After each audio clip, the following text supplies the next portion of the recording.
الحمد لله رب العالمين والصلاة والسلام على سيد الأنبياء والمرسلين أما بعد فأعوذ بالله من الشيطان الرجيم بسم الله الرحمن الرحيم لن ينال الله لحومها ولا دماؤها ولكن يناله التقوى منكم صدق الله العظيم وقال رسول الله صلى الله تعالى عليه وسلم من وجد ساعة فلم يزحف فلا يقرب مصلانا رواه أحمد۔ بزرگان اسلام،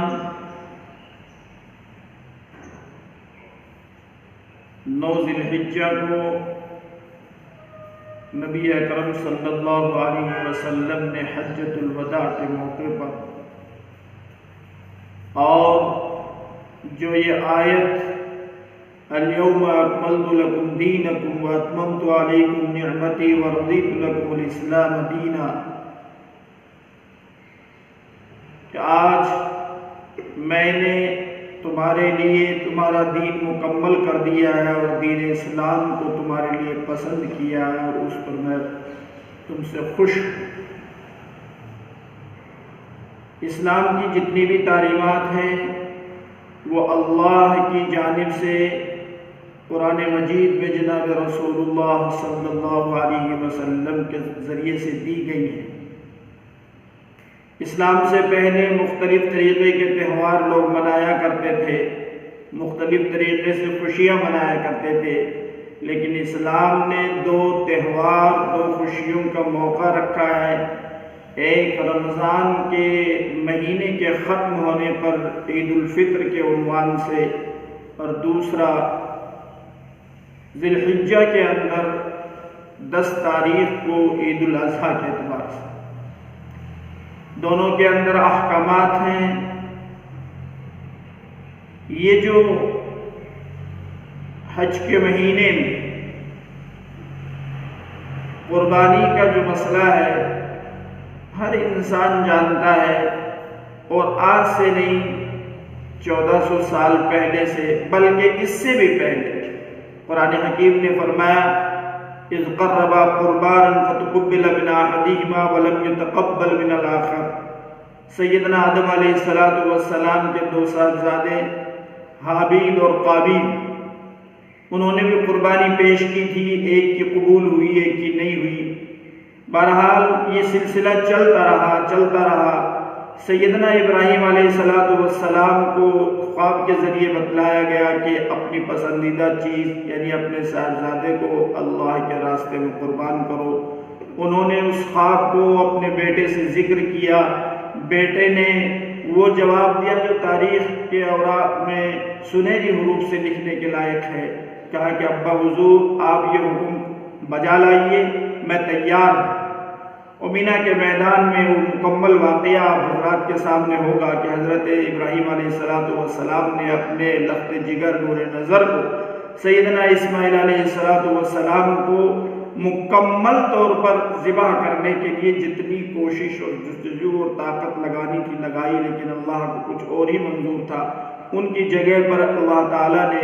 جنت سے ایک دمبا بھیج دیا اور چھری ان کے گلے کے بجائے دمبے پر چلی اور دمبا ذبح ہو گیا۔ یہ قربانی کی یاد ہے سیدنا ابراہیم علیہ السلام کی۔ اس کے بعد نبی اکرم صلی اللہ علیہ وسلم نے قرآن کی روشنی میں اس قربانی کو جاری رکھنے کا حکم فرمایا۔ اس کے مستقل نظام ہے، جو شخص صاحب نصاب ہے اس کے اوپر قربانی کرنا واجب ہے۔ اب قربانی کے ہر دور کے اندر جانوروں کے لیے مختلف مقامات پر مختلف طریقے کی دشواریاں پیش آتی رہی ہیں، آتی رہیں گی، آ رہی ہیں۔ اس کی وجہ سے شریعت کا حکم نہیں بدلے گا۔ ہمیں ہر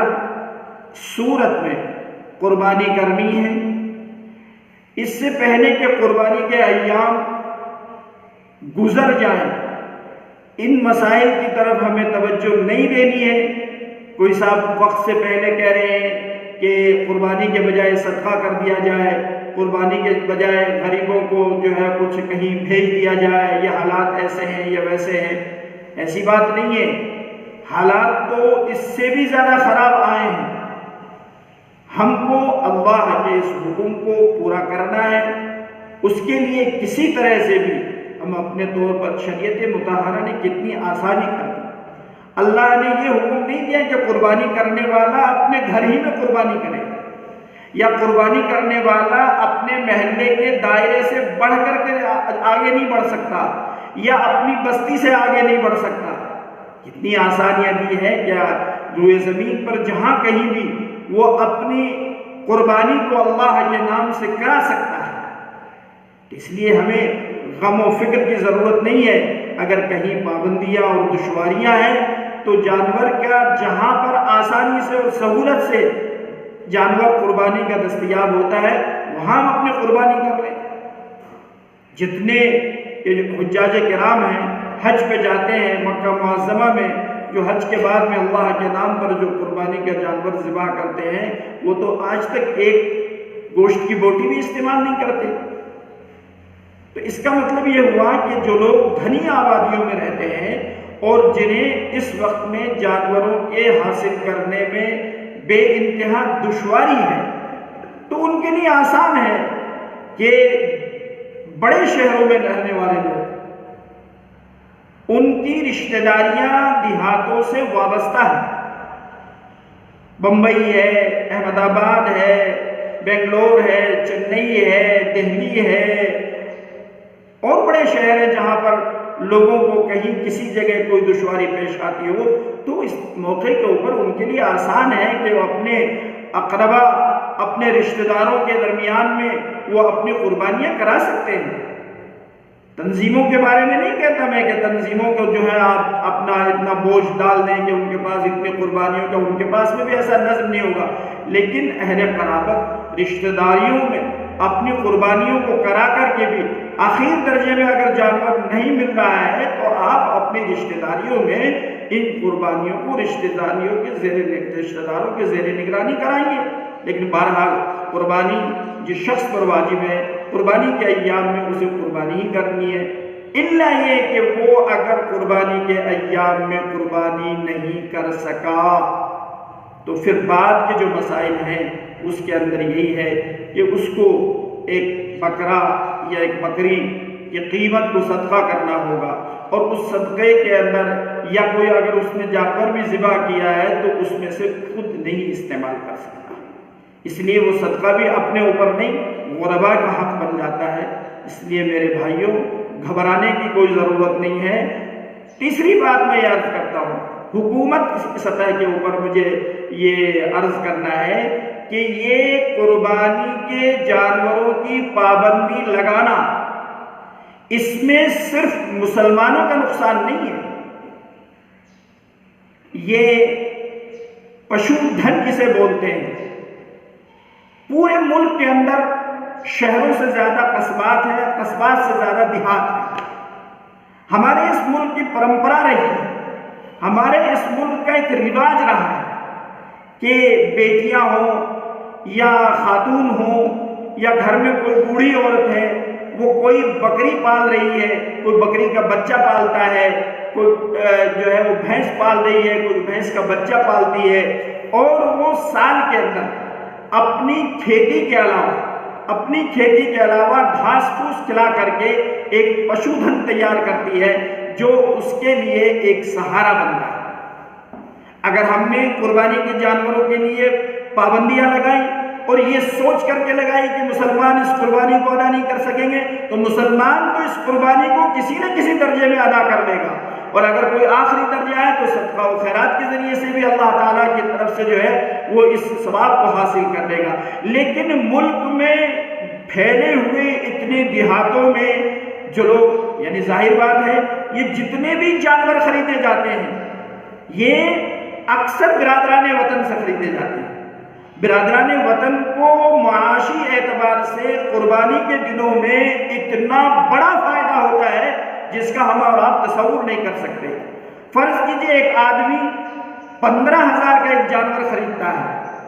تو جس میں 15,000 قربانی کے لیے دیے ہیں اور جانور خریدا ہے، تو جس سے خریدا ہے اس کو 15,000 کا نفع ہوا،